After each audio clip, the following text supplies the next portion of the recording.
Good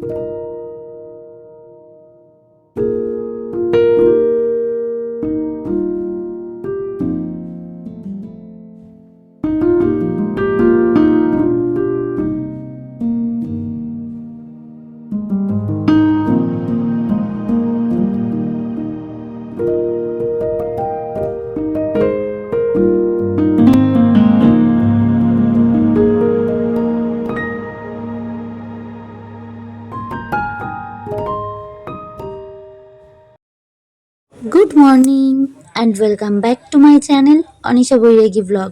কেমন আছেন সকলে? আশা করছি সকলেই ভালো আছেন। আমিও ভালো আছি। আমি অনিশা আপনাদেরকে সঙ্গে নিয়ে ব্লগটা এখন থেকে শুরু করছি। আই হোপ আপনারা ব্লগটা দেখবেন।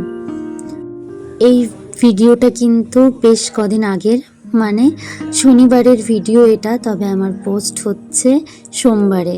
একটু টাইম লেগে গেল, ভিডিওটা এডিট করাই ছিল, তবে ভয়েস ওভার দেওয়া হয়নি, সেই কারণে আর দিয়ে উঠতে পারিনি ভিডিওটা। তাই আজ ভয়েস ওভার দিয়ে আজই পোস্ট করছি। একদম সকালবেলা উঠেই ভয়েস ওভারটা দিয়ে নিচ্ছি, তাই হয়তো ভয়েস ওভারে ব্যাকগ্রাউন্ড কিছু মিউজিক আসতে পারে, প্লিজ আপনারা মানিয়ে নেবেন।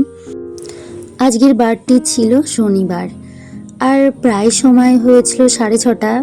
আমি কিন্তু 6:30টার মধ্যে ওঠার চেষ্টা করি, আর যদি খুব লেট হয়ে যায় 7টা বেজে যায়। তাহলে আগে বাইরেটা ভালো করে ঝাড় দিয়ে পরিষ্কার করে নিয়ে সামনেটাতে জল দিয়ে দিচ্ছি।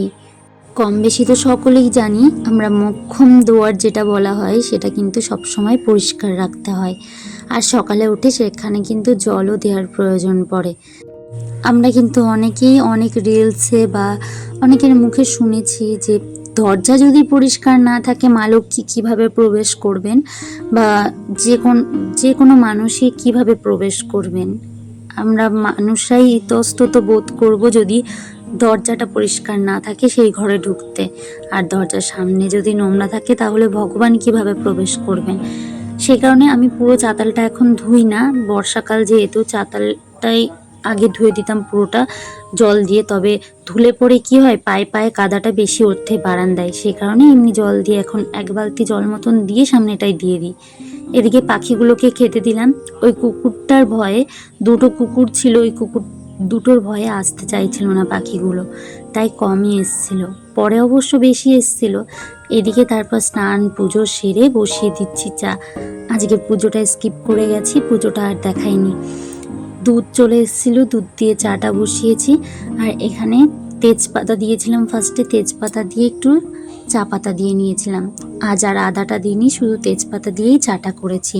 বাবানের পাপা এখনও বাজারে যায়নি, তো সেই কারণে ভাবলাম আগে ওকে চাটা করে দিই। আর এইদিকে আমি হচ্ছে ওটস করে নিচ্ছি, ওটসটা সিদ্ধ করে নিচ্ছি, তারপর বাবানকে খাওয়াবো।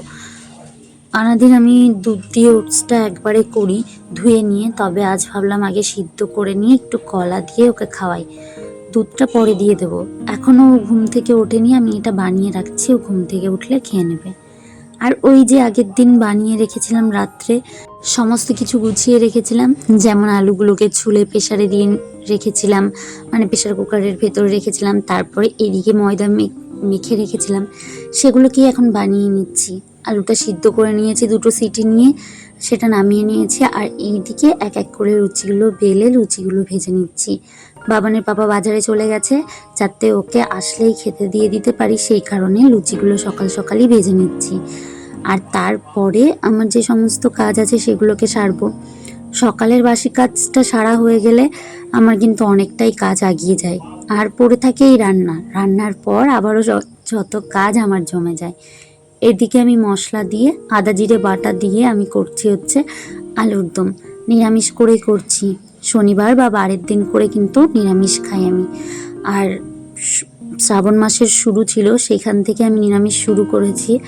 তো তারপর পড়েছে শুক্রবার ছিল শ্রাবণ মাসের শুরু, তারপর শনিবার পড়েছে, তারপর রবিবার আমার সংযম আছে, আর তারপর সোমবার, মানে আজ হচ্ছে আমি পুজো করব শ্রাবণের প্রথম সোমবার।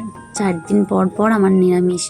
খুব একটা অসুবিধা আমার হয়নি, ভগবানের নামে যদি কিছু করা যায় সেটা কিন্তু বেশ আমরা পারি, কিন্তু কিছু কিছু সময় আছে অসুবিধা হয়। তবে এবার কেন জানি না আমার এখনো পর্যন্ত অসুবিধা হয়নি যে না অন্য কিছু খেতে ইচ্ছা করার, বা আমি আর পারছি না নিরামিষ খেতে, এটা এই এই বিষয়টা এখনো আসেনি আমার ভেতর। তো যাই হোক, এদিকে কথা বলতে বলতে অনেকটাই ভিডিও কিন্তু আগিয়ে গেছে, দেখতেই পাচ্ছেন। বিছানাটা গুছিয়ে নিয়েছি, বেশ কিছুদিন ফার্নিচারগুলো ক্লিন করা হয় না, ভাবলাম ফার্নিচারগুলো আজকে ক্লিন করি। যেহেতু সকালের ব্রেকফাস্টটা হয়েই গেছে, তাই ভাবলাম ফার্নিচারগুলো বেশ ভালো করে ডিপ ক্লিনিং করি। কলিং স্প্রে করিনি, কলিংটা শেষ হয়ে গেছে আমার। শুকনো কাপড় দিয়ে ভালো করে ডলে ডলে আমি পরিষ্কার করে নিয়েছি।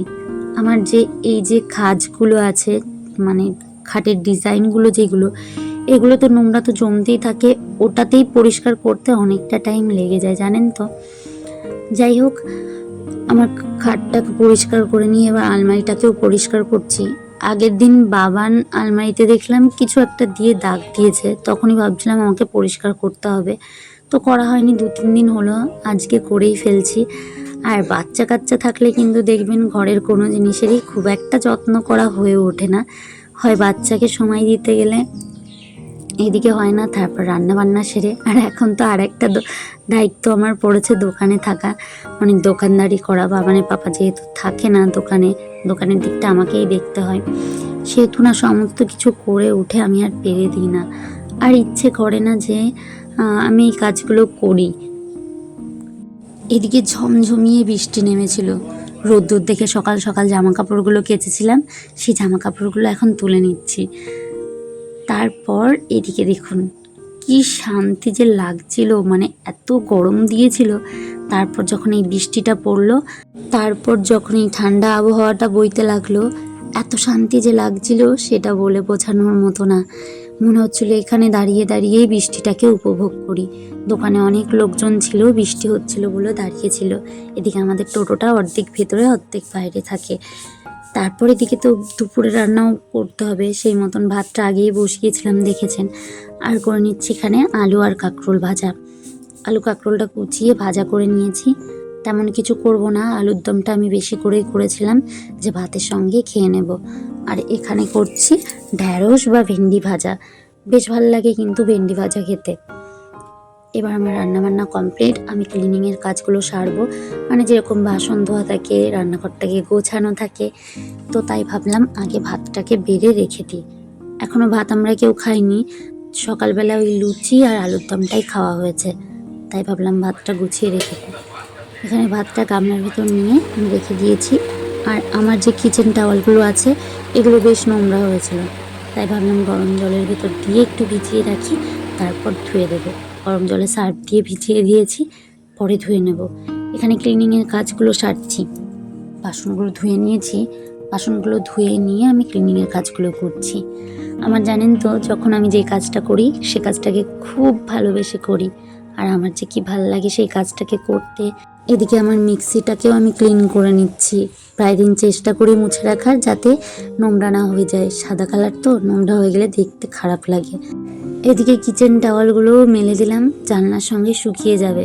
তারপর সন্ধ্যাবেলায় বসিয়ে দিয়েছি চা বসিয়ে পরিমাণ মতন চিনি দিয়ে এখানে চা পাতা দিয়ে দিচ্ছি। আজ লিকার চা করবো, এখন আর দুধ চা করলাম না। লিকার চা ভালো করে ফুটিয়ে নিয়ে এবার চাটাকে নামিয়ে নেব, আর সঙ্গে একটু লেবু চাও করবো।